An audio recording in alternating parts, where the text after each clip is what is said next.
시장의 흐름을 꿰뚫는 핵심 바로 왜? 라는 질문입니다. 종목에는 이유 없는 상승도 하락도 없습니다. 냉철한 분석과 집요한 질문으로 시장의 본질을 파헤칩니다. 숫자 너머의 진짜 흐름을 지금부터 짚어봅니다. 궁금한 종목 Y 오늘 함께할 분들 두 분 먼저 소개하겠습니다. 기업공시연구소 변영인 대표, DB증권 잠실금융센터 김병수 PB 함께하겠습니다. 어서 오세요. 네, 반갑습니다. 네, 반갑습니다. 자, 그럼 이제 오늘의 첫 번째 궁금한 종목 Y부터 시작해 보겠습니다. 첫 번째 종목 공개해 주세요. 자, 미국 수주 모멘텀 어제에 이어서 오늘도 방산에 움직이네요. 한국항공우주 이제 비행을 시작할까요? 끝나지 않은 전쟁의 방산주를 다시 들썩들썩하고 있습니다. 어제는 한화에어로와 현대로템이 신고가를 갔고요. 오늘은 한국항공우주가 신고가를 갔습니다. 모멘텀은요 이거예요. 미국 해군 고등훈련기 사업을 수주할 가능성이 높다는 전망입니다.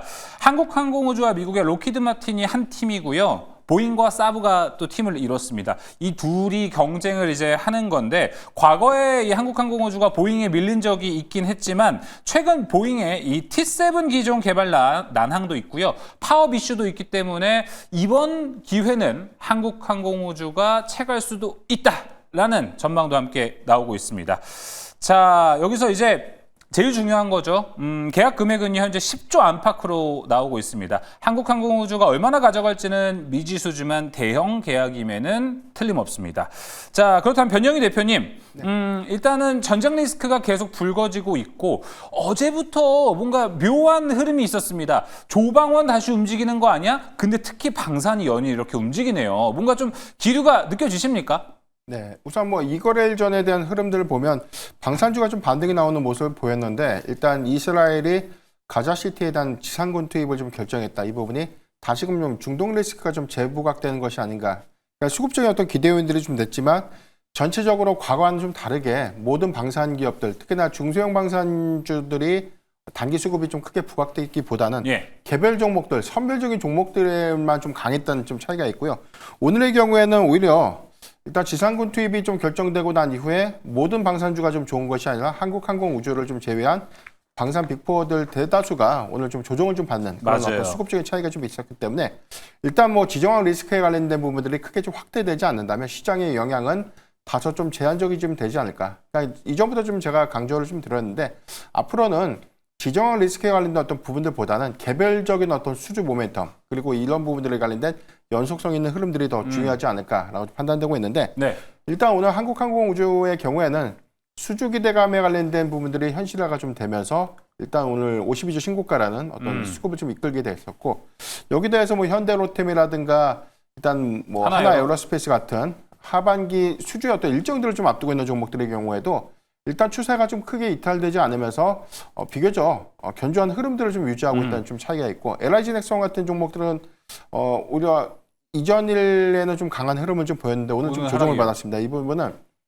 일단 하반기에 수주 공백기에 관련된 우려가 있지만 그럼에도 불구하고 이제 실적에 관련된 기대 요인들이 좀 있기 때문에 대체적으로 방산주의 경우에는 실적 성장 부분들이 상반기보다 하반기에 이익 확장으로 좀 이어질 수 있다는 점 그리고 여기다 해서 개별적인 어떤 수주 성과가 좀 이어질 수 있다면 연속성 있는 수급을 좀 더 이끌 수 있지 않을까 판단해 보겠습니다. 탑픽으로는 하단이 먼저 나갔네요. LIG 넥스원을 탑픽 종목으로 선택을 해주셨는데 어떤 의미입니까? 왜냐하면 지금 어제 현대로템, 하나에어로스페이스가 움직였고 오늘 한국항공우주 갔어요. 그 다음 타자 LIG 넥스원 이다라고 봐야 할까요? 한 가지 좀 걸리는 거는 다 52주 신고가인데 LIG 넥스원은 조금 갭이 있어요. 일단 공교롭게도 2분기 실적 발표를 하고 난 이후에 오히려 주가가 좀 조정을 좀 받은 모습을 보였는데 세부적인 내용을 보면 사실 전체 방산 부분에 대한 손익구조가 좀 나빠진 것이 아니라 고스트 로보틱스의 인수 비용이 이번에 어떤 실적의 어떤 손실 반영이 좀 되면서 일단 비방산 부분에 대한 이 이익 훼손이 실적에 좀 영향을 줬다라고 좀 판단이 좀 되고 있고 이 부분을 제거하고 봤을 때는 오히려 방산 부분에 대한 성장 기조가 명확하게 좀 확인되는 그런 부분들을 오히려 하반기에 수출량 비중이 더 증가될 수 있는 부분이기 때문에 2분기 기준의 매출 포지션이 한 55%인데 일단 3분기, 4분기에 한 55%, 한 60%에서 70%까지 이어질 수 있는 흐름이라면 영업이익률이 상대적으로 더 좋습니다. 이 부분이 오히려 실적의 어떤 개선, 오히려 또 확장 관점에서 긍정적인 어떤 모멘텀이 좀 되지 않을까라고 볼 수 있겠고 글로벌 군비 증강의 어떤 확대 기조는 이 미사일 방어 체계, 네. 요격 시스템에 관련된 어떤 도입들을 구체화시킨다는 관점에서 저는 주목해봐야 되지 않을까 판단하고 있습니다. 가격 전략은요? 예, 저는 단기적으로 한 57만 2천 원 정도 목표까지 좀 제시를 해드리겠고요. 네. 손절가 47만 원을 제시해드리겠습니다. LG 넥스원이었습니다. 방산 이야기 나눠봤고요. 이어서 두 번째 궁금한 종목 Y로 넘어가 보겠습니다. 두 번째 종목은 뭘까요? 끝없는 질주 같던 SK 하이닉스 돌연 정지. 이제 어떻게 봐야 될까요? 일단은 HBM, DRAM, 낸드까지 모두 좋아져서 이제 슈퍼사이클이다라는 이야기가 나왔던 하이닉스 상승세가 거셌습니다. 12거래일 만에 그 상승세가 오늘 하루 쉬어갔습니다.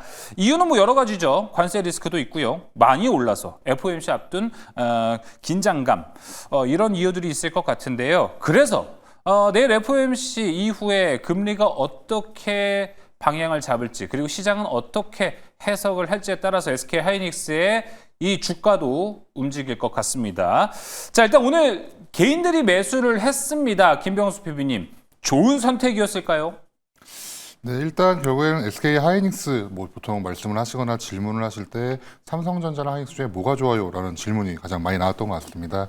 우선 요약을 좀 드려본다면은 SK 하이닉스가 이제 반도체 조정이 올 경우에 추가 매수가 충분히 가능하지 않을까.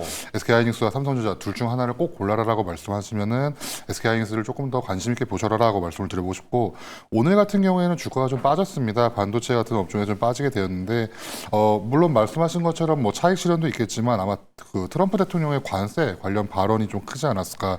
반도체 관세를 25% 이상 자동차 관세보다도 높게 할 수 있다라는 이런 언급과 함께 의약품 얘기도 함께 나오게 되면서 이 반도체 업종과 의약품 업종이 전반적으로 주가가 좀 하락되지 않았나라고 이야기를 드려보고 싶고, 네. 하지만 내년에 이제 메모리 업황이나 수급에 대한 이런 밸런스는 유지가 되고 있고, 특히 추가적으로 HBM을 수요를 하고 있는 HBM 공급 전망도 충분한 호재다라고 먼저 말씀을 드려보고 싶겠습니다.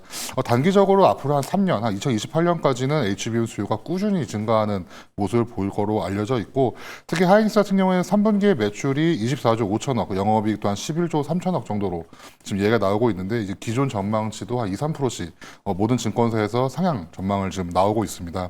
왜냐하면 세계 최초의 이제 6세대 HBM4라고 지금 보여지고 있는데, 양산 체제를 구축한 이제 하이닉스와 함께 이걸 추격하는 삼성전자의 양상이 좀 나오고 있고, 삼성전자도 마찬가지로 이제 웨이퍼 수율이라든지 이런 콜 테스트가 기준을 40%까지 끌어올리는 모습을 보였지만 한 60% 정도 되어야 이제 실제 양산 가능 수준이라고 알려져 있습니다.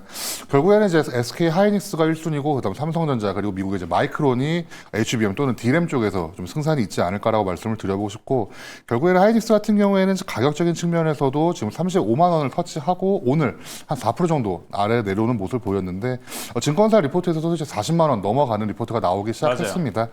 지금부터 한 20% 정도의 업사이드를 보는 것 같은데 아마 시가총액도 충분히 넘어갈 수 있다. 어떻게 보면 지금 한 243조 정도 되는데 300조 정도를 좀 보는 거 아닐까라고 생각하고 있기 때문에 그렇게 보고 싶어서 삼성전자와 함께 하이닉스도 충분히 보실 필요가 있지 않을까라고 좀 말씀을 좀 드려보고 싶습니다. 알겠습니다. 조정 시 매수 전략 잡아보는 거 좋을 것 같습니다. 하이닉스 이야기 나눠봤고요. 자, 궁금한 종목 Y 세 번째 종목으로 가보겠습니다. 세 번째는 뭘 준비했을까요? 자, LNF. 여의도 증권가가 술렁입니다. 왜? LNF가 지금 이제 흑자 전환에 임박을 했다라고 이야기를 하고 있거든요. 자, 역시 뭐 테슬라에는 LNF가 필요합니다. 신규 모델 그리고 거기 들어가는 LFP 배터리 양극재 생산이 이제 LNF가 할 것으로 현재 보이고 있습니다. 그리고 내일 이제 FOMC에서 금리 인하가 이 LNF의 주가를 더 부양시킬 수도 있다라는 포인트도 있습니다. 여기서 제일 중요한 건요, 여러분. 자, 3분기 실적부터 LNF가 흑자를 기록할 수 있다라는 것입니다. LNF 흑자 진짜 오랜만인데요. 변영희 대표님, 다음 달부터 실적 시즌 돌입합니다. 사실 이럴 때 실적 시즌을 앞두고 있을 때 뭐 성장주들이죠. 실적 반영이 안 되는 뭐 로봇, 제약바이오, 2차전지 포함될 것 같은데 이때 사실 기피해야 되는 섹터이자 종목이 될 수 있는데 흑자 전환한다고 합니다. 이거 뭔가 투자 포인트 좀 돌릴 수 있을 거라고 보시나요, LNF? 일단 뭐 2년간에 대한 적자폭을 좀 지속해서 좀 이어왔기 때문에 3분기를 좀 기점으로 해서 이 턴 어라운드에 좀 성공하고 이 부분이 4분기 그리고 내년까지 연속성 있는 모습들을 좀 보여준다면 저는 점진적인 어떤 가치 반영을 좀 이끌 수 있다라고 좀 판단해 볼 수가 있겠는데, 일단 뭐 증권사 리포트에 대한 내용을 좀 요약해 봤을 때 3분기 리튬 가격의 상승분들이 재고 자산의 평가 손실 부분을 환입시키면서 해당되는 손실 규모가 좀 완화되는 부분들. 여기 대해서 모델 Y 주니퍼에 대한 인도가 오히려 이제 수익 지표에 더 뭐 상향으로 좀 이어질 수 있는 부분을 언급을 했다는 부분이죠. 이 부분은 좀 긍정적으로 좀 볼 수 있는데 리튬 가격의 어떤 동향들을 좀 봐야 될 것 같아요. 86위안까지 킬로그램당 뭐 86위안까지 올라갔던 리튬 가격이 최근에 다시금 70 킬로그램당 70 위안 중반 또는 뭐 후반까지 좀 하회했던 그런 부분들이고 일단 연속성 있는 상승 추세가 좀 꺾였다는 관점. 그리고 CATL의 경우에서도 뭐 11월에 중국 안에서 리튬 광산에 대한 어떤 채굴이 다시금 좀 허가될 수 있다는 그런 부분들이 공급망에 관련된 기대감을 좀 쇠퇴시킬 수 있지 않을까. 이런 부분들은 좀 노이즈가 좀 되겠지만 만약에 이제 본업의 관점에서에 대한 이익률을 좀 더 크게 개선시킬 수 있는 부분들. 그래서 출하량이 증가되는 요인으로 인한 뭐 LNF의 어떤 기대 요인들은 현재 주가 부분에서는 뭐 저는 충분히 접근은 좀 가능하지 않을까라고 좀 판단해 보겠고요. 이런 거지만 저는 뭐 목표가로는 한 85,000원까지는 단기적으로 좀 우리가 노려볼 수 있지 않을까라고 좀 판단해 보겠고 손절가 65,000원을 제시해 드리겠습니다. LNF 단기적으로는 85,000원 지켜봐도 좋을 것 같습니다. LNF 마무리해 보고요. 자, 이어서 다음 종목 넘어가 보겠습니다. 다음 종목은요. 자, 알테오젠 끌어내린 트럼프의 입이 알테오젠을 끌어내렸습니다. 자, 마찬가지로 FOMC 결과 이 금리 인하에 따라서 시장에 어떤 영향을 줄까? 알테오젠도 마찬가지일 것 같습니다. 오늘 알테오젠이 4%가량 빠졌는데요. 자, 일단은 악재들이 나온 상태에서 알테오젠 해석 앞으로 어떻게 해야 될까요? 기간 조정의 전조 증상일까요? 아니면 혹시 내일을 계기로 알테오젠은 2차 상승 구간 또 다른 전성기가 올 수 있을까요? 김병수 PB님은 어떻게 보십니까? 네, 방금 말씀하신 두 가지를 좀 요약할 것 같습니다. 지금 트럼프 대통령이 발언을 했다. 25% 이상의 관세 이야기 때문에 제약 바이오가 좀 흐름을 좀 끊어진 것 같다라고 말씀을 드려보고 싶고 두 번째로는 결국에는 FOMC도 있기 때문에 미국이 금리를 내린다면 한국도 금리를 내릴 수 있지 않을까라는 기대가 있습니다. 금리 인하는 바이오 산업의 호재는 확실하다라고 알려져 있고 저는 이 중에서도 비만약 테마를 조금 살펴보실 필요가 있지 않을까라고 말씀을 좀 드려보고 싶습니다. 이번 FOMC는 금리 인하는 기정사실인데 과연 한 칸이냐 두 칸이냐 그리고 끝나고 어떻게 이야기를 할 것이냐가 더 좀 관심을 갖는다라고 말씀을 드려보고 싶고 금리 인하는 이제 자금 조달도 충분히 잘 되지만 투자자들이 이제 위험 선호 성향으로 좀 변화하는 모습을 보일 수가 있기 때문에 제약 바이오 쪽에 호재다. 특히 비만 치료제가 좀 어떻게 보면 히트를 했기 때문에 국내 제약사들을 주목할 필요가 있다라고 요약을 드려보고 싶고 특히 한미약품과 D&D 파마텍이 관련해서 조금 이야기가 나오고 있습니다.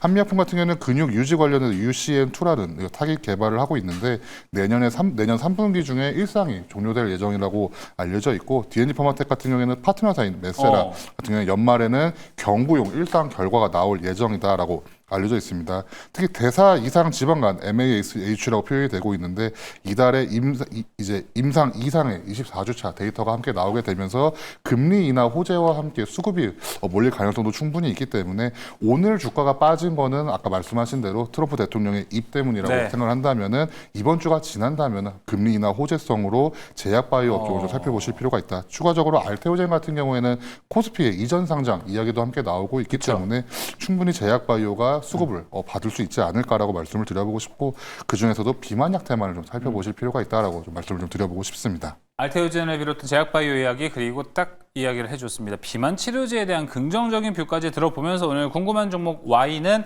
여기서 마무리해 보도록 하겠습니다. 기업공시연구소 변영인 대표, DB증권 김병수 PB와 함께했습니다. 오늘 말씀 고맙습니다.